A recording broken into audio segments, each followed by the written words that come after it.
They say the greatest spiritual danger of our generation is not visible sin, but invisible noise. A noise so constant, so invasive, so normalized that we no longer know how to live without it. And the most tragic thing is this: it's not that God has stopped speaking. It's that we no longer know how to listen.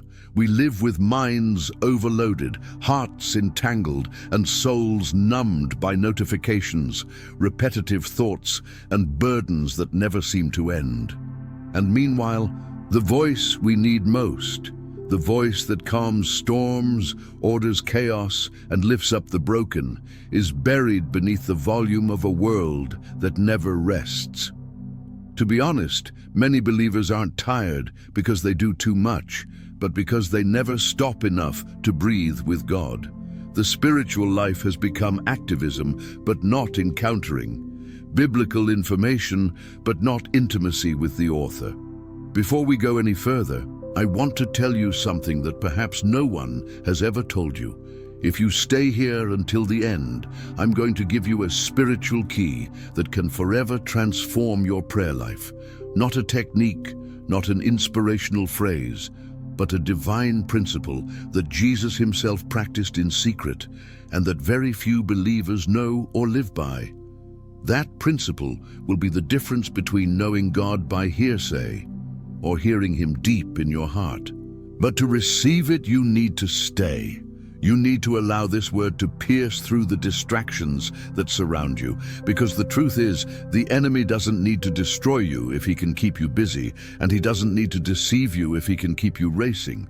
Simply filling you with noise is enough to dull your soul's sensitivity.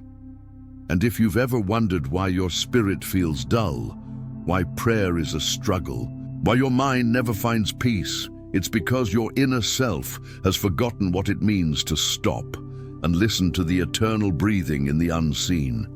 And it is precisely there that everything you're about to discover begins. That spiritual forgetfulness, that inability to stop, is the precise point where many lose their way without realizing it. Because what fades first is not faith, but the sensitivity to the voice that sustains it. We come to confuse activity with depth, movement with growth, noise with life. But when the soul lives at a frantic pace for too long, it begins to fill with a weariness that neither sleep nor entertainment can cure. It is a weariness of the spirit, a fatigue that comes from living disconnected from the only place where the heart can breathe again. And there, right there, where you ended up wondering why you couldn't hear God, the true crisis begins. Not because he has withdrawn, but because your inner self has become a room full of echoes where no voice is distinguishable. What few understand is that silence is not absence, but preparation. Noise scatters you, but silence aligns you. That is why God does not shout, he whispers. And those who live surrounded by noise will never learn to recognize a whisper. Elijah discovered it in the cave, when the strong wind, the earthquake, and the fire passed without containing the divine voice. Only in the soft, almost imperceptible murmur did God reveal himself with a clarity that no external miracle could match. That story is not ancient history, it is a current diagnosis. Today we live like Elijah before the whisper, worn out, confused, seeking God in the spectacular while ignoring the profound. The voice of God doesn't compete with anything or anyone. He doesn't force his way through, he waits. Wait until your soul tires of wandering aimlessly. Wait until you recognize that what you call normal is precisely what's extinguishing your light. Wait until you admit that you need more than spiritual noise. You need real presence, because only when one dares to stop is when eternity begins to make itself heard. And when eternity begins to make itself audible, something profound happens within the soul. You realize that you've been living amidst the noise, but not in his presence. You discover that you were walking with God, yes, but at a pace that never allowed you to hear his footsteps beside yours.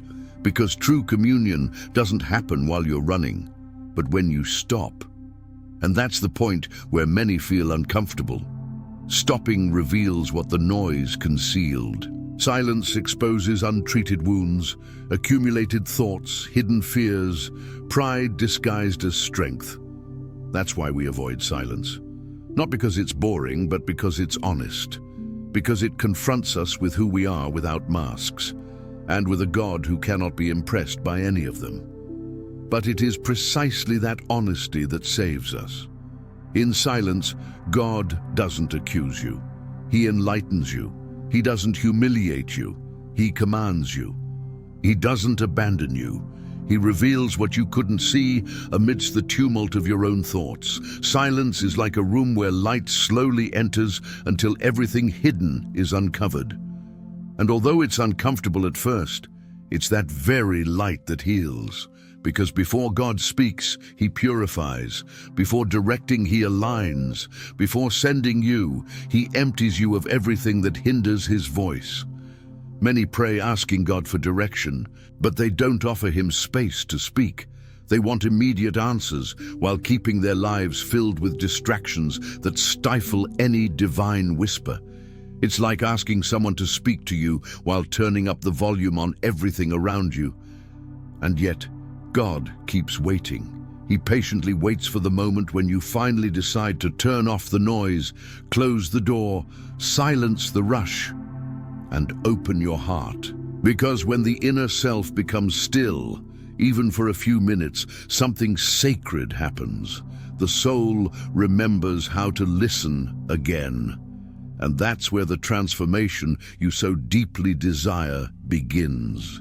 And this transformation doesn't begin with an intense emotion or a spectacular experience, but with something much simpler and more radical.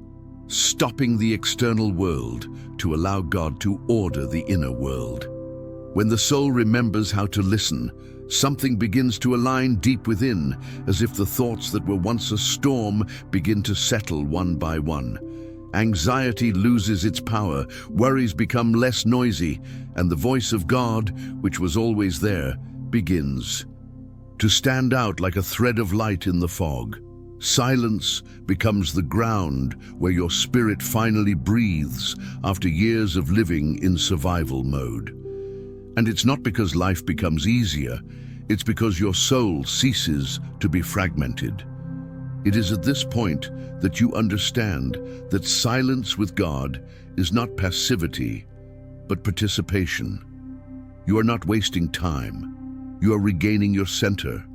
You are allowing the Holy Spirit to arrange the thoughts you cannot arrange, to heal wounds you no longer know how to handle, to silence lies that have become part of your identity without your realizing it. It is an invisible yet profound work. That is why Jesus withdrew to deserted places, not to escape, but to align Himself with the Father.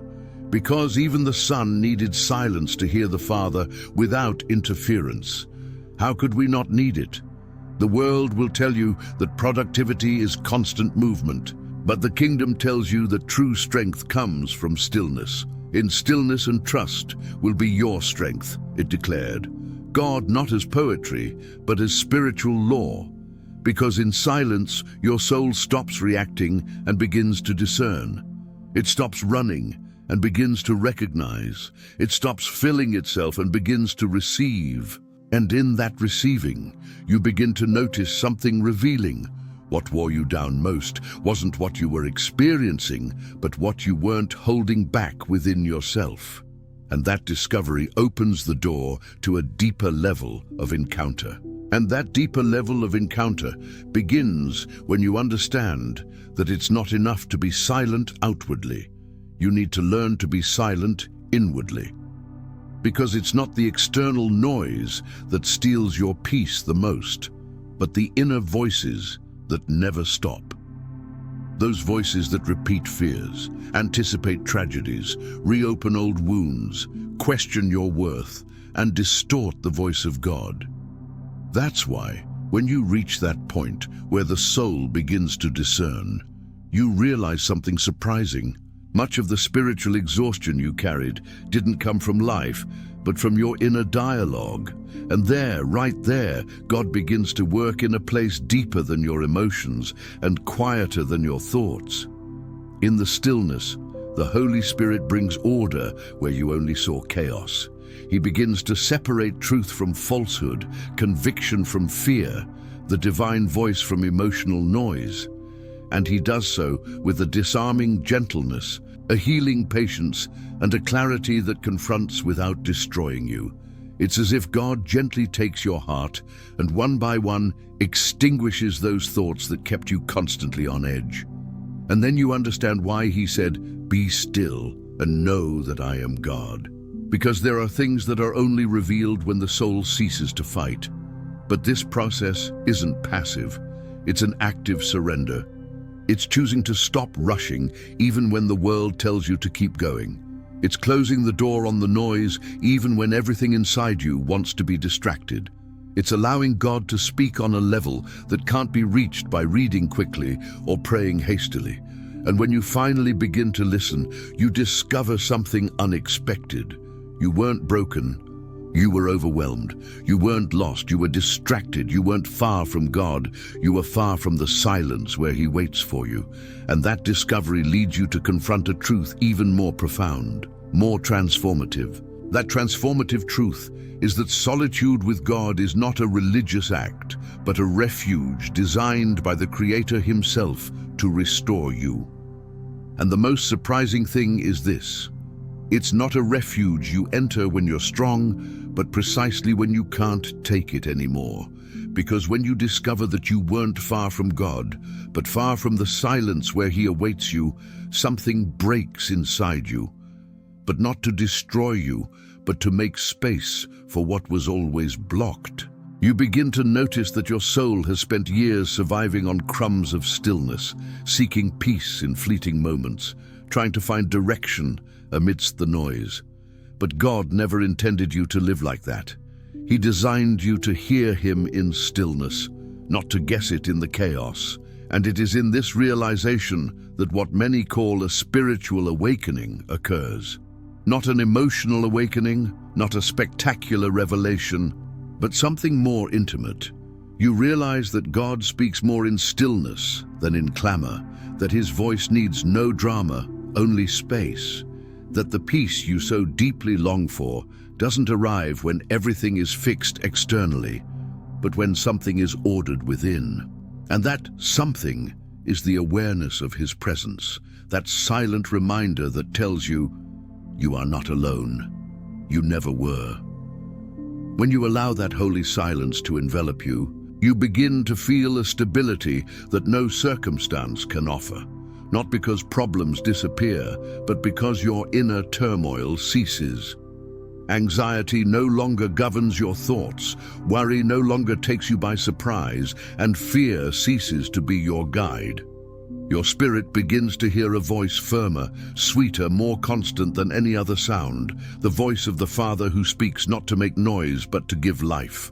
And then, without realizing it, what once intimidated you now invites you in. Solitude ceases to be strange and becomes home. Silence stops being unsettling and begins to draw you in. Stillness no longer seems like a waste of time and becomes the place where you finally rediscover yourself and him. And it is precisely there that God begins to reveal something even deeper. And that even deeper thing that God begins to reveal isn't a spectacular message or a mystical secret, but something your spirit had completely forgotten. That true peace doesn't come from understanding everything, but from being with him. When solitude becomes home and stillness a refuge, you begin to notice that many of your inner battles didn't need an answer, but a presence. You didn't need God to explain every wound, every delay, every seemingly unanswered prayer. You needed to remember that he was there, even when you didn't feel him. It's at that point that you understand why Jesus withdrew time and again, not to fulfill a spiritual routine, but to protect his fellowship from the wear and tear of the world. That revelation transforms your approach to God. Prayer ceases to be a desperate attempt to feel something and becomes a respite, Solitude ceases to be an effort and becomes an encounter. You begin to bring your soul to God, not to impress, but to breathe.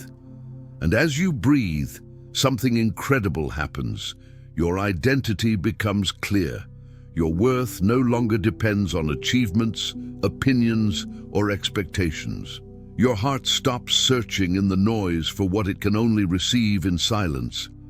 God begins to remind you who you are, not with harsh words, but with a gentle echo that silences all false voices. In that holy silence, your spirit begins to distinguish between the urgent and the eternal, between what you need to let go of and what you need to embrace, between what was draining you and what was truly calling you.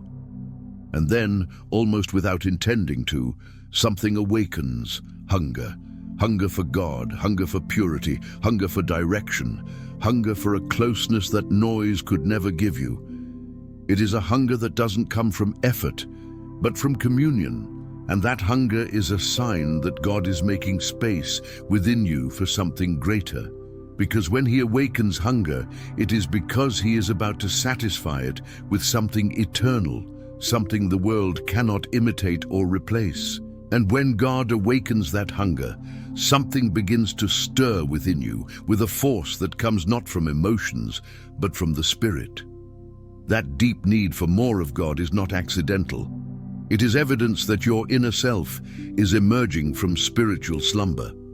Noise lulls you to sleep, but His presence awakens you. And that awakening changes everything, because what you once tolerated you can no longer bear. What you once ignored now weighs heavily upon you, and what once distracted you now unsettles you. The soul begins to recognize that only in stillness does it find the nourishment that daily life cannot provide. And it is there that you understand that solitude with God is not a spiritual luxury for the more mature. It is a vital necessity for any heart that wishes to remain alive. This awakening produces a new sensitivity. You begin to detect when your spirit is becoming overwhelmed, when your mind is filling up with noise again, when your emotions are leading you down paths that have nothing to do with God. It's not spiritual paranoia, it's renewed discernment.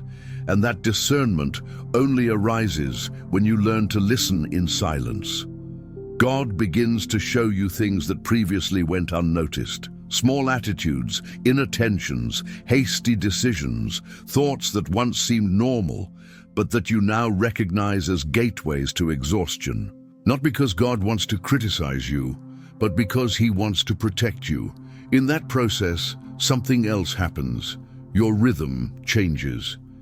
You begin to move not out of pressure, but out of direction.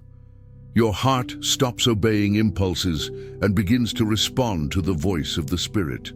And when that happens, life stops feeling like chaos that you try to control and begins to resemble a path where God sets the pace and you simply follow. This synchronicity, this silent alignment, is one of the deepest gifts that stillness produces, because it doesn't just calm you, it guides you. It doesn't just cleanse you, it focuses you. It doesn't just restore you, it repositions you. And in that repositioning, God begins to prepare your inner self for what you are about to hear. And what you are about to hear is not just another instruction or a motivational phrase. It is a voice that begins to gain clarity when your inner self has finally found stillness. When God repositions you from within, your spirit enters a level of sensitivity where things that once seemed confusing begin to fall into place with a precision that only heaven can provide. It's as if the fog you've carried for years suddenly dissipates, not through effort, but because presence illuminates what noise obscured. At that point, silence becomes a language. It's no longer the absence of sound. It's a space where God speaks without words.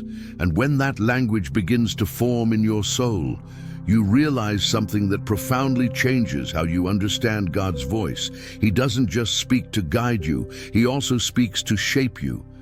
Every silence filled with His presence reshapes your thoughts, heals your reactions, repairs your perceptions, and corrects your motivations. God's guidance doesn't begin with instructions, it begins with inner transformation. That's why many don't listen. They seek answers, but not space. They ask for signs, but not silence. They want clarity without stillness. But God's voice isn't heard when you're running, it's heard when you're surrendering. At this stage, a crucial revelation is born deep within you. God isn't just inviting you to be guided by Him. He's inviting you to walk in step with His heart. And that step is gentle, steady, and certain. It doesn't speed up because of your fears. It doesn't stop because of your doubts. It doesn't change because of your seasons. It's a rhythm that remains. And the more you learn to listen to it, the more you realize that your soul was never designed to live in a rush. It was designed to move to the beat of peace. And just when you begin to adjust to that divine rhythm, God draws you deeper into a realm where His whispers become clearer than any external noise. A realm where distraction loses its power and His presence becomes irresistible. A realm where true intimacy begins. And at that level where God's whispers become direction and direction becomes rest, something even deeper begins to awaken. The certainty that you are not walking alone, not even in the moments when you don't know which way to turn. At this point, you no longer seek God out of desperation, but out of communion. You no longer run to Him only when something hurts, but because you have discovered that His presence is where the soul finds its balance, and it is there that a crucial shift occurs. You begin to trust not only in what God does, but in who God is. Intimacy ceases to be a moment and becomes a way of being. That kind of intimacy produces a different perspective on life. What once distressed you, you now see with calm. What once pressured you, you now see with detachment. What once dominated you, you now see with authority. Not because you have become stronger, but because now your strength no longer comes from your emotions, but from presence. And from that presence, God begins to show you things you would never have understood living in noise. Wounds you need to forgive, decisions you must make, burdens you shouldn't have carried, paths you should never have taken. And surprisingly, He doesn't show them to you to blame you, but to set you free. That's when you understand something glorious. God doesn't call you to silence to point out what you did wrong, but to give you back what you lost. He calls you to stillness so that you can recover the clarity that noise stole from you, the sensitivity that haste robbed you of, the peace that inner voices destroyed.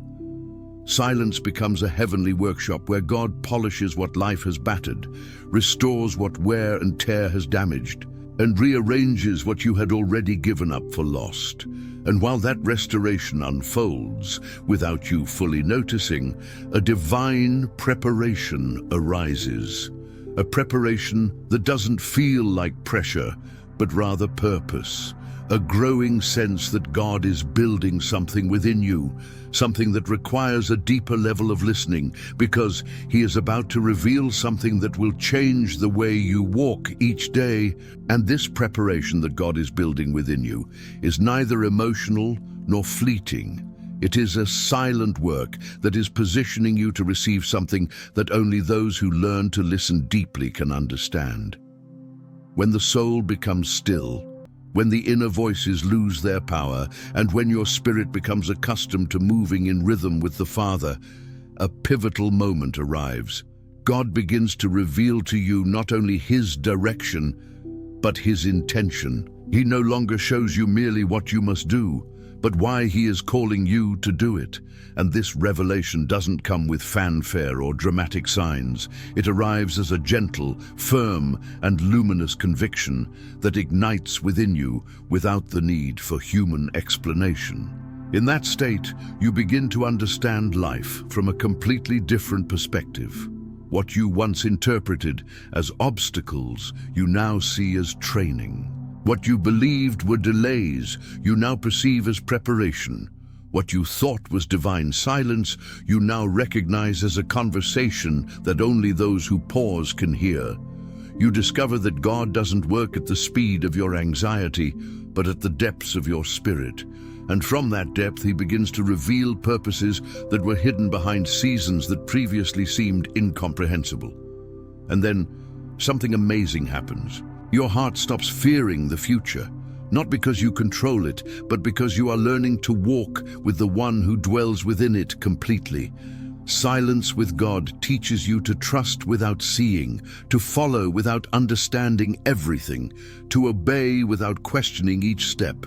It teaches you that true security doesn't come from knowing what's coming, but from knowing with whom you walk. That certainty transforms your faith, your character, and how you face each day. But the most beautiful thing about this process is that God not only prepares you to move forward, but also to hear something that will change the way you understand your relationship with Him. A truth that isn't revealed amidst the noise, but only in that sacred space where only His presence remains, and your willing heart. And as you move forward with that strange mix of fear and anticipation, you begin to notice something deeper. What God was quietly building wasn't an external miracle. It was a miracle within you, because before He changes your path, He changes your heart.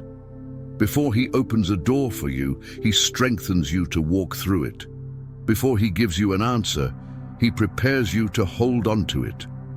Everything you saw as delay was, in reality, training. Everything you interpreted as abandonment was training for a greater battle you don't yet understand. God doesn't work at the pace of your anxiety, but at the pace of your purpose. He doesn't rush because you're in a hurry, nor does He stop because you're afraid. He moves steadily, precisely, and intentionally. And now, looking back, you can see that every silence held a message, every delay a direction, every tear a lesson, and every loss a breakthrough in disguise. Nothing was in vain, nothing was wasted. Every painful piece had its exact place in the puzzle of your destiny. And now you stand before the threshold of something new, not perfect, not free of challenges, but more real, more mature, more conscious, because purpose doesn't arrive when you think you're ready. It arrives when God decides your heart has grasped the essential, that without Him nothing remains, and with Him nothing is lost. So lift your gaze, not from pride, but from hope, not from human strength, but from spiritual conviction. What is coming is nothing like what you lost. What God is about to do in your life doesn't stem from the past that weighed you down, but from the present that He is illuminating. This is the closing, but not an end. It's the point where your story connects with the voice of God saying, "Do not be afraid, I am going before you." And with that phrase, with that truth that breaks chains, your path is rekindled. Everything you've experienced has prepared you for this moment. This isn't the end of the video, it's the beginning of your new season with God.